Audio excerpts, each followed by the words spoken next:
Em visita ao GER da Polícia Civil de São Paulo, eu tive a oportunidade de conversar com o Dr. Alexandre Oliveira, delegado titular da unidade. Esse é o Café com a Polícia na versão Pocket, um pouco menor, um pouco menos tempo do que o habitual, mas muito bacana. Serve seu café e curte esse papo que tá legal demais.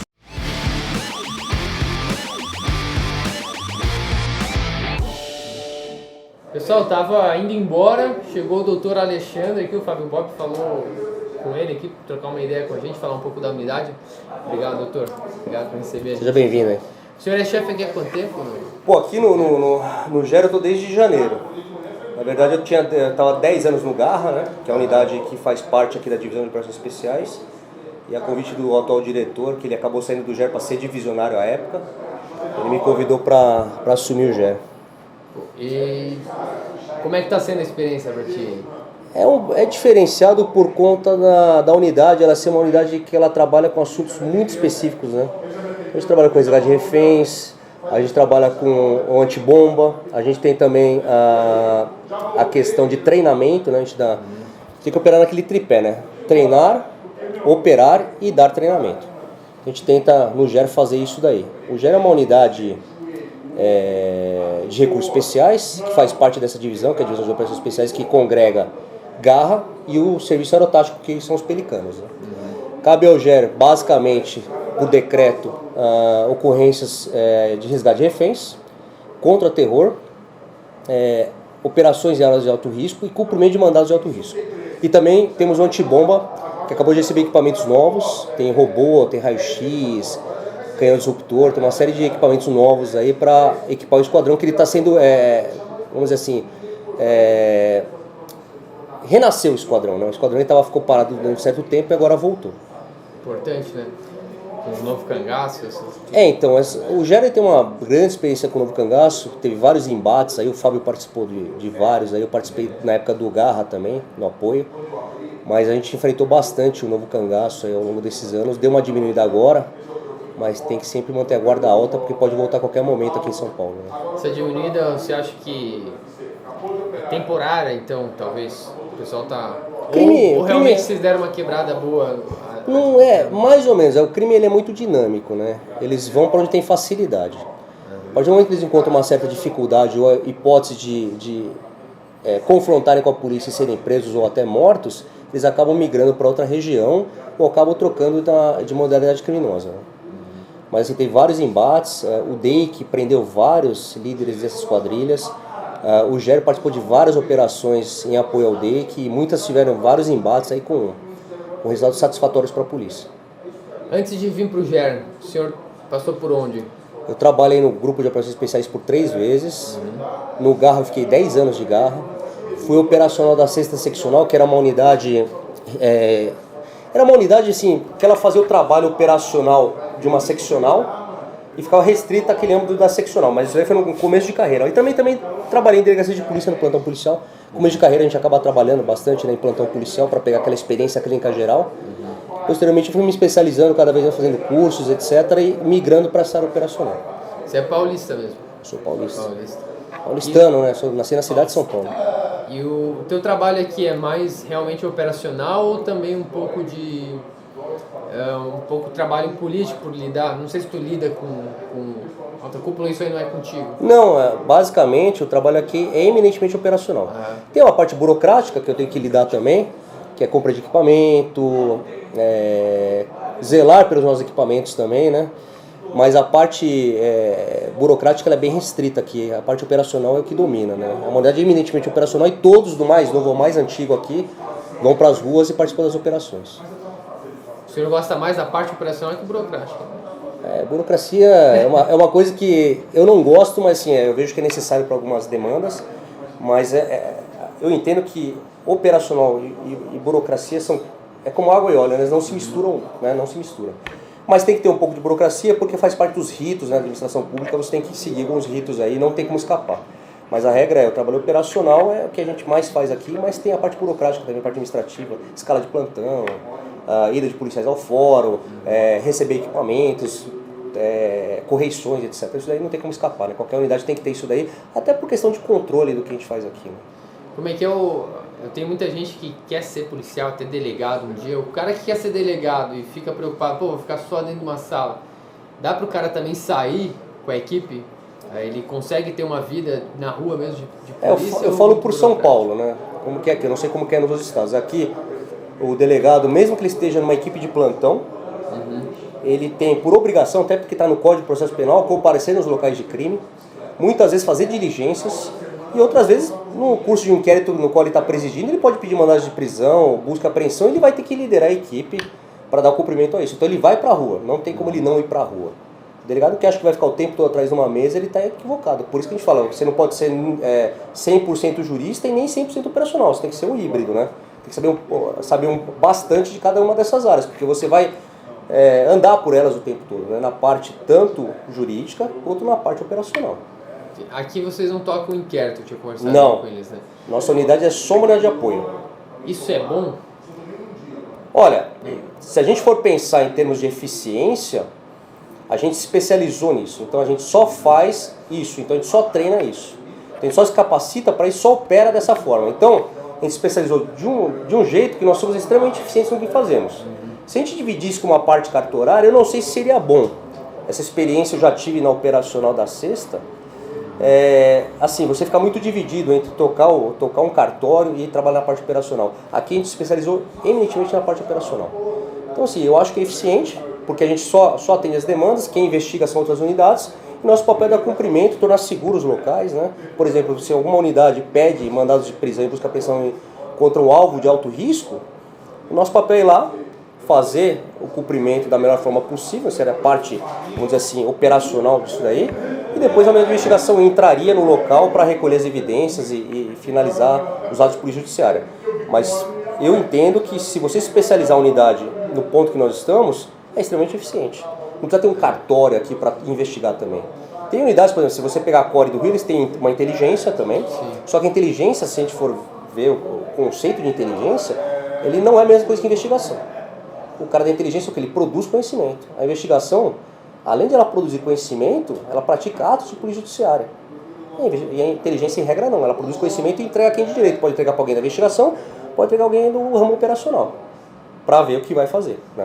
Eu acho que a parte de cartório demanda muita energia, né? Você precisaria dar muita atenção. Você precisa de funcionários exclusivamente para isso. Você precisa também de uma estrutura voltada para esse tipo de coisa, né? E aqui, assim, se você for olhar nosso espaço aqui, ele é totalmente operacional. Tem um computadorzinho lá que é para a parte administrativa, que é uma moça que faz aí, uma agente de telecomunicações. Hoje em dia ele mudou o nome, agente de inteligência, né? E ela cuida dessa parte cartorária pra gente. O senhor já trabalhou com investigações? Já. É legal a investigação? Dá saudade um pouco de investigar também? Ou, aí que tá. Ou já passou um pouco? Aí que tá. Vai do gosto de cada um, né? Eu gosto muito da parte operacional. Não é que eu não sinto saudade da investigação, acho legal, é um trabalho extremamente importante, seria a alma da Polícia Civil investigar, né? Sim. Mas eu me identifiquei mais com o ramo operacional. Então essas operações, o treinamento, a capacitação, eu gosto mais disso.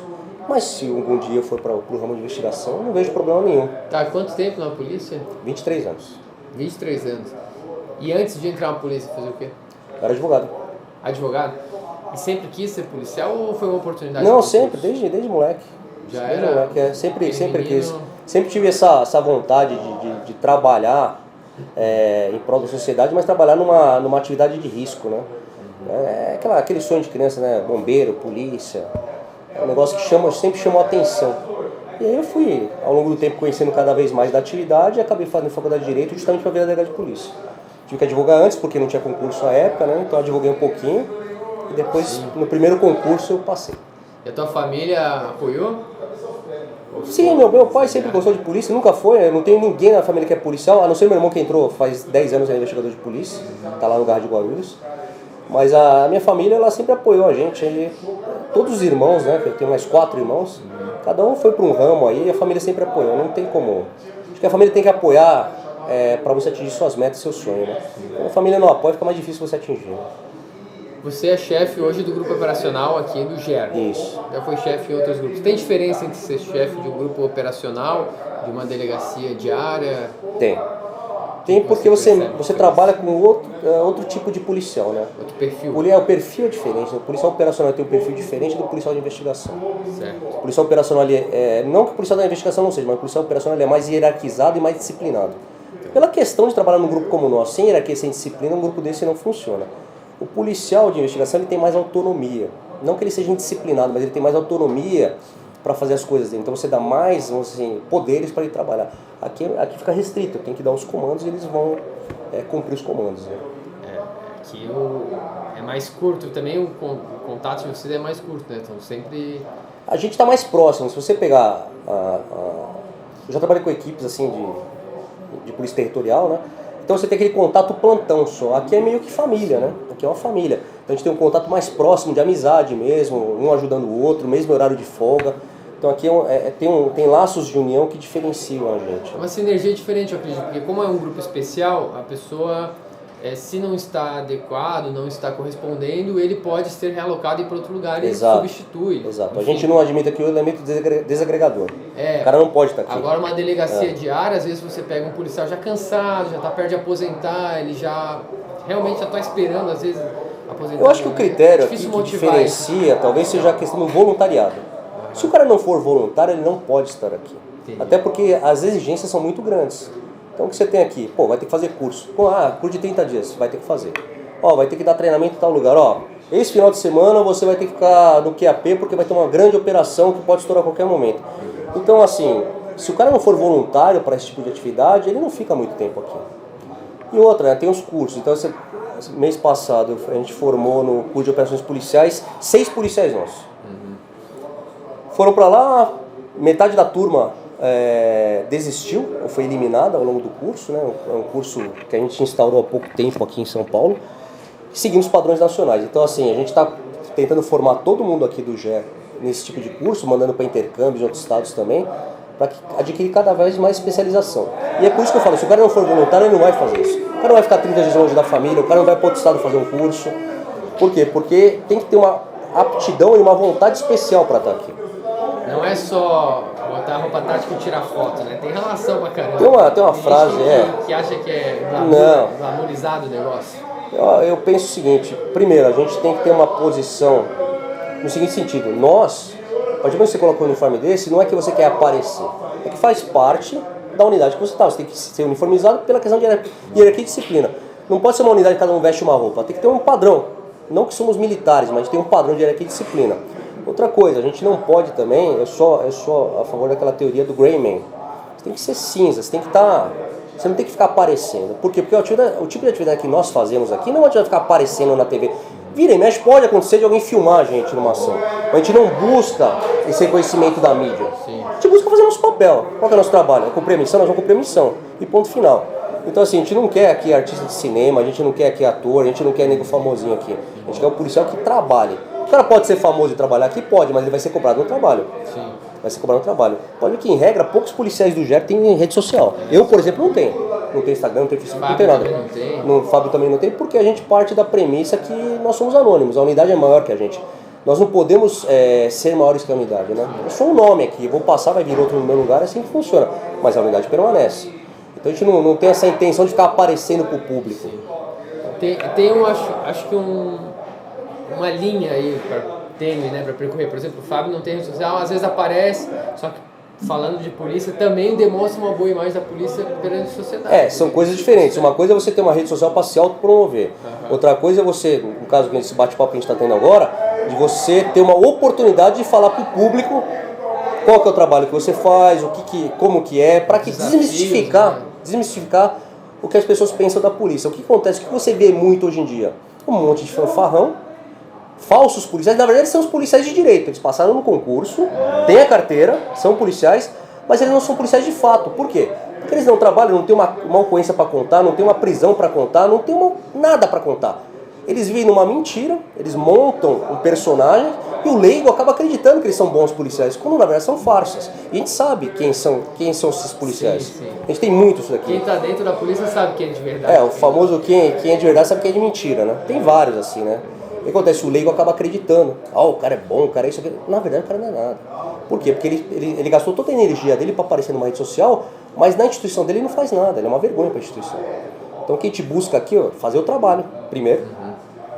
E, se um outro aqui quiser aparecer, eu não tenho como chegar e falar assim, você está proibido de aparecer numa rede social. Não tenho como censurar isso. Se quiser aparecer, beleza, só que você vai ter que trabalhar. Para justificar porque você está aparecendo. E outra, seu nome nunca pode ser maior que o nome da unidade. Não use o nome da unidade para fins particulares. Isso daí a gente proíbe aqui. Isso já é bem conversado. É bem claro, em toda reunião a gente fala isso. Tem a liberdade com as regras bem definidas e... Exatamente. A gente restringe muito algumas aparições. A gente sempre analisa para ver se vale a pena ou não. Às vezes o policial publica alguma coisa que não interessa a gente e fala, tira porque está prejudicando o nome da unidade. Então a gente está sempre fiscalizando isso. Não é uma censura, mas é uma preservação da nossa unidade e do nosso departamento da Polícia Civil também. Qual o maior desafio você vê em ser chefe de uma unidade importante como essa? Primeiro é conseguir o respeito do seu subordinado. Então, simplesmente chegar aqui e me impor é muito fácil. Então, a prerrogativa do meu cargo eu posso impor aqui, mas não é o ideal. O ideal é que pela liderança eu conquiste o respeito deles. Então, a partir do momento que eu sou líder aqui, eu não preciso ser chefe necessariamente. Então, quando eu dou uma ordem para eles vão obedecer, não porque eles têm medo de eu penalizar eles caso eles não cumpram, porque eles confiam no que eu estou falando. Então, assim, eu tenho que buscar isso, a liderança, não a chefia em si. Tem que ser líder. Né? Então, assim, tem que conseguir o respeito do seu subordinado para que você consiga manter uma coesão na unidade. A partir do momento que você não tem o respeito do seu subordinado, a unidade não vai funcionar direito. Eles vão até fazer aquilo que você está determinando, mas estão fazendo porque eles estão sendo obrigados. E é diferente do que eles fazerem porque eles estão acreditando no que você está falando. É bem diferente. É bem diferente. Eu, como agente de polícia em Santa Catarina, eu já tive alguns chefes, né? E quando a gente vê que o delegado está junto, é realmente um líder ali, a gente trabalha com muito mais vontade. Com certeza. Não tem nem... A gente trabalha às vezes pelo cara mesmo. Não, vamos, bicho, tá com a gente, vamos pra cima. Não, com certeza. A gente tenta buscar isso, né? Buscar esse respeito do subordinado para que você consiga fazer da melhor forma possível o trabalho. Porque aqui é um time, ninguém age sozinho, ninguém cumpre missão sozinho aqui. A gente trabalha sempre em equipe. Se a equipe for coesa, a gente cumpre qualquer missão. Isso é bom demais, né? Isso é bom demais. Mas enfim, pessoas desse perfil vão compor essas equipes, né? Tem gente que... Eu tive gente que quer só se impor pelo cargo. Isso não é só com chefia, não. Até um policial, um agente, também alguém da base, às vezes se acha melhor que os outros porque tem um distintivo. Exatamente. E quer se impor até na rua, numa prisão, ou maltratar alguém na rua, enfim. Sim. Acho que a humildade seria uma das grandes qualidades de ser um policial, né? Você só evoluir se precisar mesmo. Isso daí é uma coisa até, se você for pensar nos termos doutrinários, isso é relacionado muito com o uso diferenciado da força. Você só vai reagir à determinação do suspeito. Então, se ele é um suspeito colaborativo, não tem por que você partir para esforço físico. Se ele é colaborativo, verbalizando, você vai tratar esse assunto da melhor forma. Então, assim, é proporcionalidade, você tem que trabalhar de forma proporcional. Se ele partir para uso de força, você pratica também o uso de força. Se ele utilizar a força letal, você contra-ataca com força letal. Agora, se ele for cooperativo, por que você vai exagerar ou se exceder no uso da força? É basicamente isso. Você entrou agora esse ano. Como é que funciona a troca de chefia no geral? Continua para o ano que vem? Como é que está a tua expectativa aí? A expectativa é que a gente continue aqui, porque tem um trabalho grande para fazer, né? A gente tem um projeto bem grande de criar o curso de operações táticas especiais no ano que vem aqui. Massa, legal. Para cada vez mais especializar o nosso pessoal. Boa parte dos nossos policiais já são formados no curso de operações policiais, o COP, né? Tem até uma bandeirinha aí. A gente está indo para o terceiro COP agora, que vai ser inscrições para o final do ano, começa no começo do ano que vem o próximo COP. Já tem policiais aqui que já são voluntários para se inscrever. Eu não obrigo ninguém. Falo, quer fazer? Você vai ganhar um brevet, mas o brevet é uma mera borracha se você não tiver isso no coração, né? Então, assim, a gente tem bastante gente formada já nos COPs, tem policiais formados em COT, a gente tem policiais formados em COT do Paraná, policial formado no COT do Rio de Janeiro, temos policiais formados como caçadores do Exército, policiais formados como atiradores de precisão na Polícia Federal. Então a gente busca o quê? Cada vez mais mandar nosso pessoal para se especializar. Então a gente tem que interagir cada vez mais com as outras unidades. A expectativa é de melhorar cada vez mais aí para 2023, sempre coisas boas. Nunca andando para trás, sempre andando para frente. Então a gente tem esse projeto aí do nosso antibomba ele ficar 100% operante nos próximos meses. A parte do equipamento chegou em São Paulo agora, seriam os trajes antibomba. E aí a gente reformando a nossa van, a gente vai ter condições de atender o estado inteiro com plena capacidade. Maravilha. O que você tem a dizer para o cara hoje que quer ser policial um dia? Mais ou menos metade do meu público que me assiste quer ser policial, hoje às vezes está até estudando. O que você tem para dizer para quem deseja entrar para a polícia um dia? Primeiro, o cara tem que ser vocacionado. Como que ele descobre isso? Cara, sinceramente, eu não tenho uma fórmula para descobrir. O cara tem que gostar. Porque o policial civil, o policial militar, o policial federal, o penal, mesmo os guardas municipais, eles têm que ter uma especial vocação para o serviço. Não adianta ser servidor público comum. Você é um servidor público especial. Porque o tipo de atividade que você faz é diferente de todas as outras. Qual outra atividade você me falaria na qual você daria vida para um desconhecido? Você se arriscaria numa situação de... Polícia, bombeiro... Cara, é policial, é bombeiro, talvez um militar numa guerra, sei lá. Mas assim, tirando isso, não tem. Qual atividade você, enquanto todo mundo está fugindo do perigo, você está indo em direção a ele? É um policial que faz isso. Então, se você não tivesse a especial vocação para servir,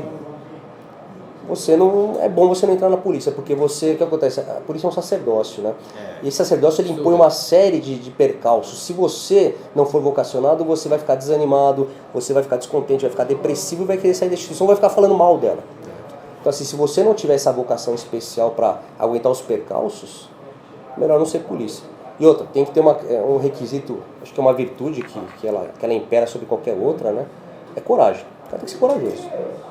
Se o cara for covarde nessa instituição, tem espaço para covarde? Tem. O cara vai trabalhar num lugar onde não tem contato com nada. Né? Uma parte administrativa. Eu não estou falando que quem está no administrativo é covarde. Mas o cara que é covarde pode esconder lá. Agora, o cara tem que ser corajoso para ser polícia. Por quê? Porque você está correndo risco 24 horas por dia. Se você não tiver essa capacidade... Já recebi mensagem de seguidor perguntando se...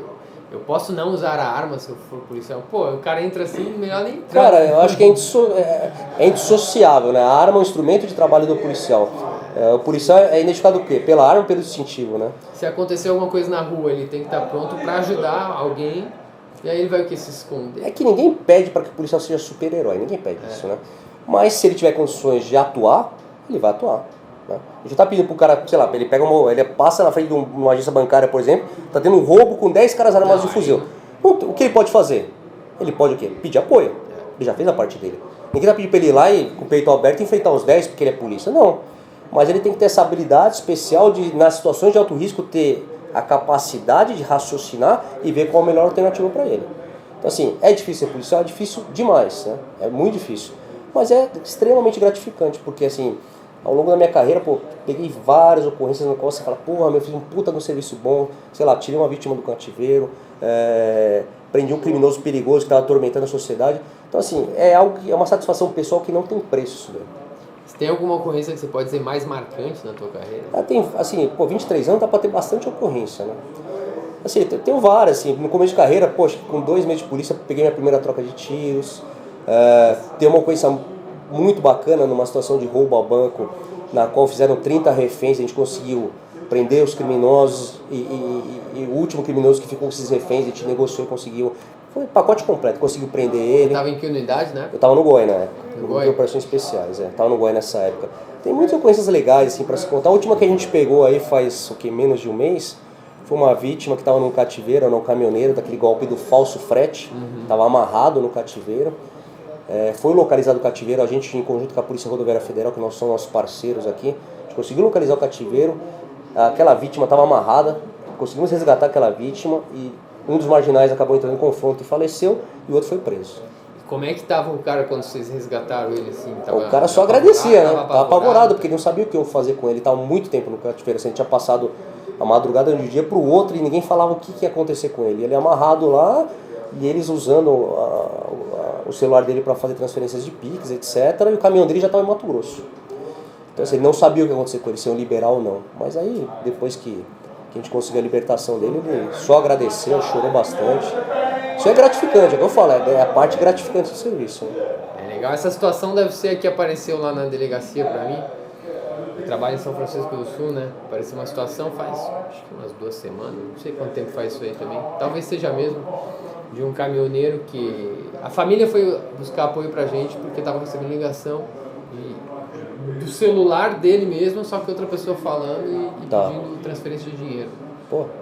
Então aí já entramos em contato, o nosso delegado lá, né, o pessoal daqui da Sequestro também já tem um plantão, né, nem sabia disso, fiquei sabendo dessa vez, os caras estão em QAP 24 horas por dia. É verdade. E também o pessoal lá deu auxílio, mas que bom que deu tudo certo, né, cara? Isso é o que não tem preço. Não tem preço. Não tem preço. Tem salário que paga isso. Nossa, sem salário, é que tá, não tem salário que paga. E outra coisa, você passa por experiências na polícia que nenhum outro cidadão vai passar. Você conhece lugares na sua cidade, no seu estado, que ninguém sabe que existe. Você vai para os piores lugares, vai como se você fosse para o inferno e voltasse. Então você conhece o podre da sociedade, você conhece a pior parte da sociedade. Porque você mexe com isso, o policial ele acaba enfrentando esse tipo de coisa. Então você adquire uma grande bagagem de experiência de vida estando na polícia. Como você blinda o psicológico? Cara, o psicológico, assim, é um trabalho individual, né? A gente não tem hoje nenhum curso para cuidar disso. Você tem que aprender a criar métodos para você conseguir separar a sua vida pessoal da profissional. Você tem que criar métodos para você criar aquela casca o quanto antes, né? Que seria aquela, vamos dizer assim, aquela capacidade de você não se envolver emocionalmente com as ocorrências. Porque isso atrapalha muito. Então você tem que criar aquela casca que a gente fala. Não é que o cara olha para vezes e fala, pô, policial frio, não é isso. Ele está tentando o quê? Separar o que ele tem que fazer profissionalmente, raciocinando sobre aquela coisa que dá é uma coisa de auto-estresse, para que ele não acabe sofrendo emocionalmente com isso depois. Tá? Você tem policial que sofre com isso, né? Porque ele não sabe fazer essa separação. E tem que criar válvulas de escape. Então, assim, pô, um esporte, um hobby, algo que tire você um pouco desse foco de estar na polícia. Porque o que acontece? Você acaba trabalhando sob pressão, você acaba vendo coisas que você, em regra, não gostaria de ver, né? Por exemplo, uma criança morta, né? Situações absurdas que acontecem, isso daí pode acabar prejudicando você mentalmente. Então tem que você saber separar as coisas, você tem um tempo para sua família, um tempo para a polícia, não se dedicar 100% para a polícia, porque se você se dedicar 100% para a polícia e deixar sua família em segundo plano, você vai perder sua família e a polícia não vai te dar nada no final. Então assim, você tem que botar sua família em primeiro lugar e, lógico, trabalhar para a polícia da melhor forma possível, mas você não pode esquecer nunca a sua base, que é a sua família. Né? A blindagem, porque a gente vê as ocorrências com muita impessoalidade, né? Às vezes eu até comento por cima com conhecidos que não são na polícia, alguma ocorrência, eles falam, caraca, eles se surpreendem, assim, eu falo com naturalidade. Porque você criou aquela casca, né? Você criou mecanismos para você entender que aquilo é seu trabalho e não ter envolvimento emocional com aquilo. Porque se você tiver envolvimento emocional com qualquer ocorrência, você não consegue fazer seu trabalho da forma correta. É igual médico, né? Se o médico se envolver emocionalmente com o paciente, ele não consegue fazer o trabalho dele. Então tem que saber separar as coisas. Né? A gente tenta fazer isso. Doutor, obrigado aí pela rápida conversa aí, nos recebeu de última hora. Quer fazer uma pergunta, Gustavo? Quero. Deixa eu botar aqui. Vai. Aqui em São Paulo agora está um golpe muito ativo aí do Pix. Pix, O que o senhor pensa sobre isso para amenizar? O que seria uma ideia para amenizar? Ou se não teria e assim por diante? A questão do Pix é complexa porque hoje em dia todo mundo tem celular, né? E todo mundo tem internet bank, todo mundo faz transferências, etc., utilizando o celular. Talvez uma forma de evitar isso é você não instalar os programas referentes ao internet bank no seu celular que você vai usar na rua e deixar tudo para fazer em casa. Evitar, né, ao máximo possível, utilizar celular em locais de alto risco, né?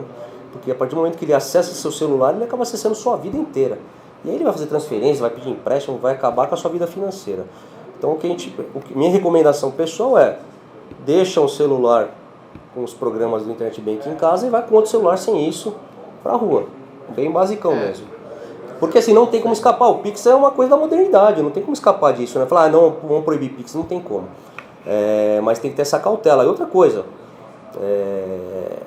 evitar ao máximo possível ficar desatento nas ruas. A desatenção é um prato cheio pro criminoso. O criminoso ele vai selecionar a vítima porque vai pegar mais desatenta, não vai pegar o cara que está ligeiro, olhando para os lados, está prestando atenção no ambiente. Vai pegar aquela vítima que está desatenta, o cara que está lá no celular, ou está escutando som, aquele que está vacilando no semáforo, vai pegar esse tipo de gente. Então assim, o criminoso ele vai selecionar quem está vacilando. Então você não pode vacilar, você tem que estar atento o tempo inteiro, né?